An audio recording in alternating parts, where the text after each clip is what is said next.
అందరికీ నమస్తే. నేను మీ Swathi. Welcome back to our channel Swathi home thoughts.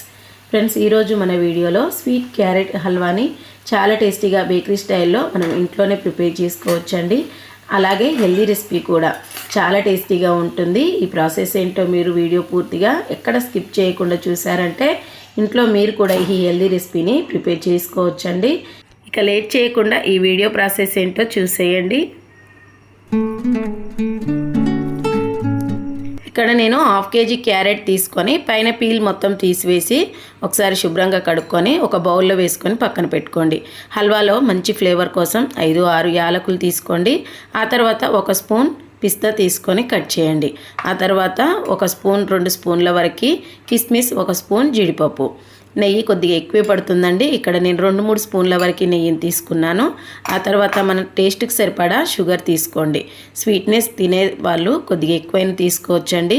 హెల్తీగా కావాలనుకుంటే బెల్లంతో కూడా ప్రిపేర్ చేసుకోవచ్చు. బేకరీ స్టైల్లో కావాలనుకుంటే మనం షుగర్తో చేసుకుంటే బాగుంటుంది. ఓకే అండి, ఇప్పుడు ఈ క్యారెట్స్ని మనం తురుముకుందాం. ఇక్కడ పెద్ద హోల్స్ దగ్గర నుంచి తురుముకుంటే మనకి హల్వాకు కావాల్సినట్టుగా వస్తుందండి. తురుము సన్నవి కాకుండా ఇలా పెద్దవి ఉండేటట్టు చూసుకొని తురుముకోండి. మీరు ఇలా తురమడం ఇబ్బంది అనుకుంటే 1 ఇంచ్ ఉండేటట్లు క్యారెట్స్ అన్నీ కట్ చేసుకొని మిక్సీ జార్లో వేసి కూడా బరకగా మిక్సీ పట్టుకొని క్యారెట్ హల్వాని ప్రిపేర్ చేసుకోవచ్చు. కానీ ఇలా తురుముకుంటే టేస్ట్ చాలా బాగుంటుంది. అలాగే ఈజీగా ఉడికిపోతుందండి.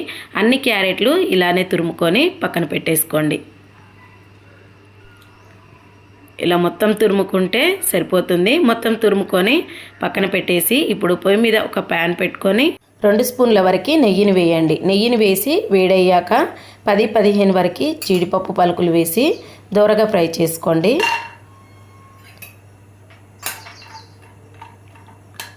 ఇలా దోరగా ఫ్రై చేసుకున్న తర్వాత ఇందులో 10-15 వరకు కిస్మిస్లు వేయండి. వేసి ఇవి కూడా దోరగా ఫ్రై అయిన తర్వాత ఒక ప్లేట్లోకి తీసుకొని పక్కన పెట్టేసుకోండి. ఇదే ప్యాన్లో తిరిగి తురుముకున్న క్యారెట్ తురుము మొత్తం వేసుకోండి. మొత్తం వేసేసుకొని నెయ్యిలో బాగా కలిసేలాగా ఒక 2 నిమిషాల వరకు కలుపుతూనే ఫ్రై చేసుకోవాలి. ఇలా 2 నిమిషాల తర్వాత మంటని మీడియం ఫ్లేమ్లోనే ఉంచేసుకొని మూత పెట్టేసి ఒక 5 నిమిషాల వరకు మధ్య మధ్యలో మూత తీసుకుంటూ కలుపుకుంటూ ఫ్రై చేసుకోండి.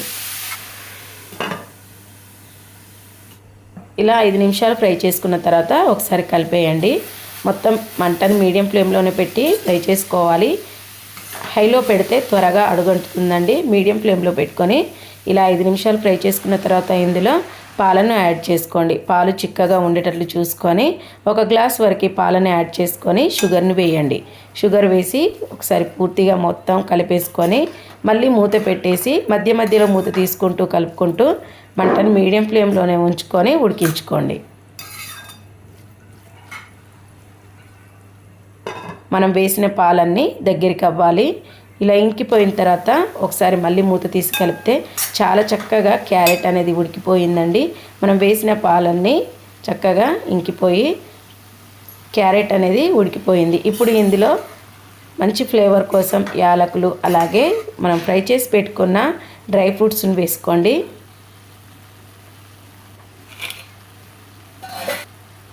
కట్ చేసిన పిస్తా మొత్తం వేసేసుకొని ఒకసారి పూర్తిగా మిక్స్ చేసుకోండి. ఇలా మిక్స్ చేసుకున్నారంటే వేడివేడిగా క్యారెట్ హల్వా రెడీ అయినట్టే అండి. చాలా టేస్టీగా జ్యూసీగా చాలా బాగుంటుంది. పిల్లలైనా పెద్దవాళ్ళైనా చాలా ఇష్టంగా తినేస్తారు. మీరు కూడా ఎప్పుడు ఇలా ట్రై చేయకపోతే ఒకసారి ట్రై చేసి చూడండి. మళ్ళీ మీకు ఎలా కుదిరిందన్నది నాతో షేర్ చేసుకోండి. అలాగే ఈ రెసిపీ మీకు నచ్చినట్లయితే కంపల్సరీ ఒక లైక్ చేయండి. ఇప్పుడు స్టవ్ ఆఫ్ చేసి పక్కన దించేసుకోండి. అంతే, ఎంతో టేస్టీ హల్వా రెడీ అయిపోయింది. అంతేనండి. మరిన్ని వీడియోస్ కోసం మన ఛానల్ని సబ్స్క్రైబ్ చేసుకోండి. Thank you.